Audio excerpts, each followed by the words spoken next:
పెళ్ళైనా పండగైనా వేడుక ఏదైనా పట్టు చీరల ప్రత్యేక వేదిక వారాహి సిల్క్స్.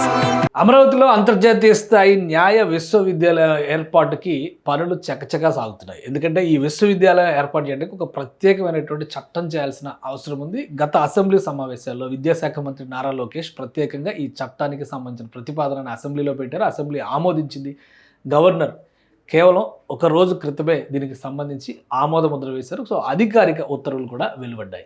ఇదే క్రమంలో ఈ యూనివర్సిటీకి సంబంధించిన నిర్మాణ బాధ్యతకి సంబంధించినటువంటి టెండర్లను కూడా ఫ్లోట్ చేసేశారు. కాబట్టి అతి త్వరలో ఎవరెవరు ఈ నిర్మాణ బాధ్యతల్లో పాల్పంచుకున్నటువంటి అంశంపైన క్లారిటీ వస్తే ఇంటర్నేషనల్ అంటే ఇండియా ఇంటర్నేషనల్ లా యూనివర్సిటీ అంటే యూనివర్సిటీ ఆఫ్ లా అండ్ రీసెర్చ్కి సంబంధించినటువంటి విభాగాలు అమరావతిలో ఏర్పాటు కావడానికి మార్గం సుగమం అవుతుంది. దీనికి సంబంధించిన విశేషాలను ఒకసారి మనం చూద్దాం. ఇది India International University of Legal Education and research న్యాయ విద్య పరిశోధనకు సంబంధించినటువంటి అంతర్జాతీయ స్థాయి విశ్వవిద్యాలయాన్ని ఏర్పాటు చేయాలని చెప్పని ఆంధ్రప్రదేశ్ ప్రభుత్వం గతంలో భావించింది. దీనికి బాసటగా బీసీ అంటే Bar Council of India BCI ట్రస్ట్ని కోరింది.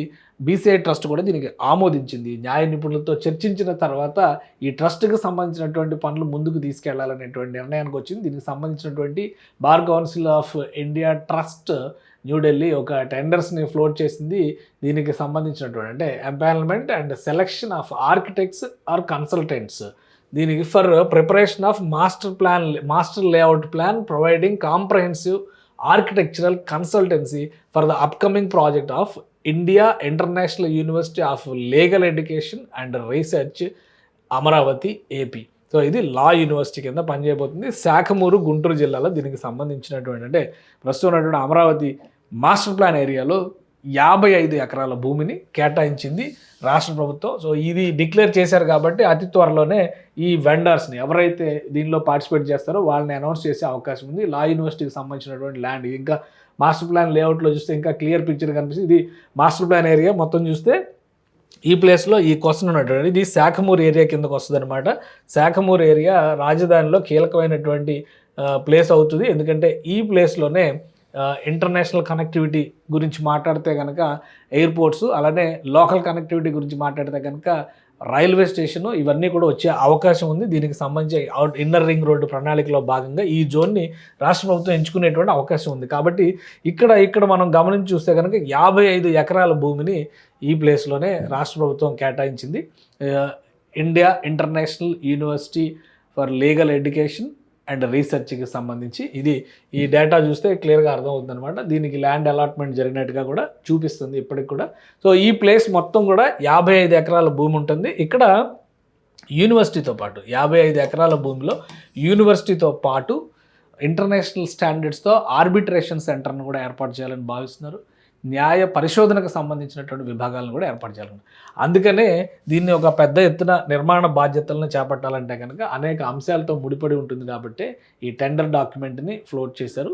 అతి త్వరలో దీనికి సంబంధించినటువంటి కన్సల్టెంట్స్ని నియమించేటువంటి అవకాశం ఉంది. అలానే ప్రపంచ స్థాయిలో చూస్తే, జాతీయ స్థాయిలో చూస్తే కనుక ఇండియా ఇంటర్నేషనల్ యూనివర్సిటీ అనేది ఒకటి ఆల్రెడీ ఆపరేషన్లో ఉంది. ఇది గుజరాత్లో పనిచేస్తుంది. దీని నిర్వహణ బాధ్యతను కూడా బార్ కౌన్సిల్ ఆఫ్ ఇండియా పర్ల్ ట్రస్ట్ అంటే Bar Council of India trust దీన్ని ఆర్గనైజ్ చేస్తుంది. సో అదే తరహాలో ఇదే లైన్స్లో గతంలో కూడా హైదరాబాద్లో చూస్తే నల్సార్ యూనివర్సిటీని తీసుకొచ్చారు చంద్రబాబు నాయుడు గారు సీఎంగా ఉన్నటువంటి సమయంలో. షామీర్పేట ఏరియాలో అది ఏర్పాటైంది. ఇప్పుడు ఆంధ్రప్రదేశ్లో కూడా ఒక ఇంటర్నేషనల్ స్టాండర్డ్ ఉన్నటువంటి లా యూనివర్సిటీ రావాలనే ఉద్దేశంతో దీన్ని ఇనిషియేట్ చేశారు. కాబట్టి ఈ వ్యవస్థ ఇక్కడికి రావడం కన్ఫర్మ్ అయిపోయింది. దీనికి అన్ని రకాల క్లియరెన్స్లు కూడా వచ్చేసినాయి. ఇక టెండర్స్ ఫ్లోట్ అయితే కనుక ఈ 55 ఎకరాల్లో ఎలా నిర్మాణం చేయాలి. ఎందుకంటే ఒకసారి మనం ఈ గోవాలో ఉన్నటువంటి ఇన్స్టిట్యూట్ని కనుక చూస్తే ఒక క్లారిటీ వస్తుంది.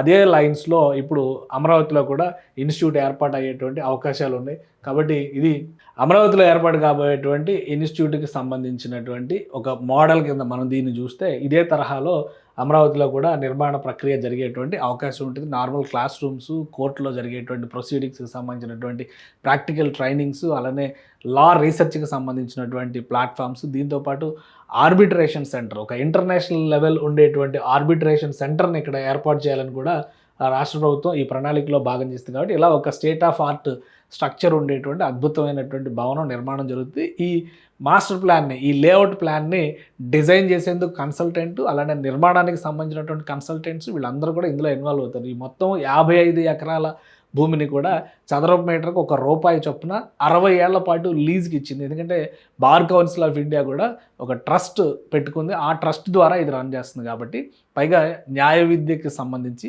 Bar Council of India highest స్టాండర్డ్స్లో సుప్రీంకోర్టుకి సంబంధించినటువంటి అంటే జాతీయ స్థాయి ఆర్గనైజేషన్ కాబట్టి హైయెస్ట్ స్టాండర్డ్స్ నెలకొల్పేటువంటి వ్యవస్థ అనేటువంటి నమ్మకంతోనే ఆంధ్రప్రదేశ్ ప్రభుత్వం ఈ బార్ కౌన్సిల్ ఆఫ్ ఇండియాని ఇందులో ఇన్వాల్వ్ చేసింది. కాబట్టి దేశంలో ఉన్నటువంటి నిష్ణాతులైనటువంటి న్యాయ నిపుణులందరూ కూడా ఇందులో భాగస్వాములు అయ్యేటువంటి అవకాశం ఉంటుంది.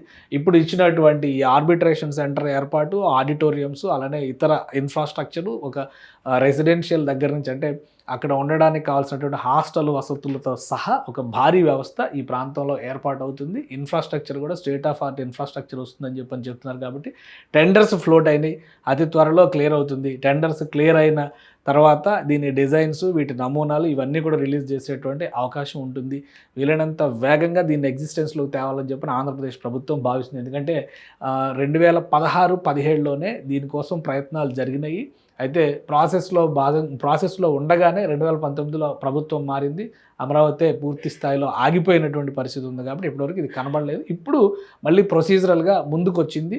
సో టోటల్ న్యాయ విద్యకు సంబంధించినటువంటి అన్ని రకాల వ్యవస్థల్ని ఇక్కడ నెలకొల్పడం, ప్రాక్టికల్ ట్రైనింగ్ ఇవ్వడం, పైగా ఈ ఇన్స్టిట్యూట్లో ఇంకొక ప్రత్యేకత ఏంటంటే ఆంధ్రప్రదేశ్కి చెందినటువంటి విద్యార్థులకి, ఇది ఇంటర్నేషనల్ ఇన్స్టిట్యూట్ అయినా కానీ ఆంధ్రప్రదేశ్కి చెందినటువంటి విద్యార్థులకి 20% రిజర్వేషన్ ఉంటుంది. అంటే 20% సీట్లు ఏపీ విద్యార్థులకు కేటాయించేటువంటి అవకాశం ఉంది.